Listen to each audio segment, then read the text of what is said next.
Let's talk about this microaggression that is very common among Swedish social workers, Swedish healthcare professionals, their legal system.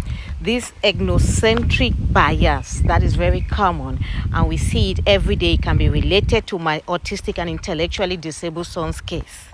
You have sentenced Emmanuel for showing symptoms of autism, having a meltdown. You've locked him up. And according to you, the doctors and they are not going to write for the court to release Emmanuel because they have not yet cured Emmanuel's autism for 6 years now, and he has been sentenced indefinitely. Okay, what you're telling me is, as a mom, the primary caregiver of Emmanuel, I can never know how autism affects Emmanuel, despite the fact that I'm a social worker.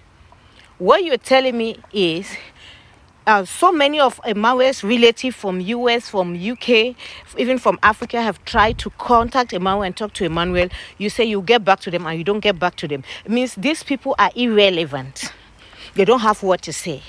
What you're telling me is, dragging him to your court every 6 months and not inviting the family for any moral, emotional, psychological support is because as a primary caregiver, we are not important in Emmanuel's life.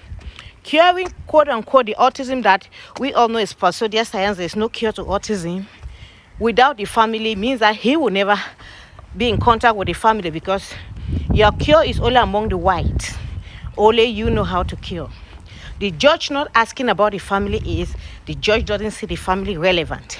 The disability case worker is quiet because autism in blacks can only be handled by whites.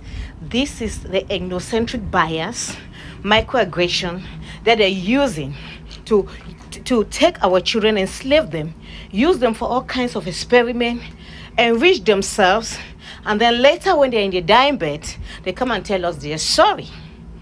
No, you have to come into these issues and look and try to take action. We see it every day. Every day you complain about the attachment style of Africans, you complain about the way they show affection to their children, and then you remove these children and place them in homes where they're bounced from one foster family to another foster family, end up in institutions, come back as people with low self-efficacy, self-esteem, poor problem-solving skills. They are emotionally wrecked. Yes, that's what is going on. We all study. If you read authors like Dominelli, Sue, they talked about this microaggression that's very common among European social workers. That they always feel like they're perfect, they're just, they don't have any prejudice or bias in them, but they project it on their minority clients, especially from Africa, with intention to enrich themselves.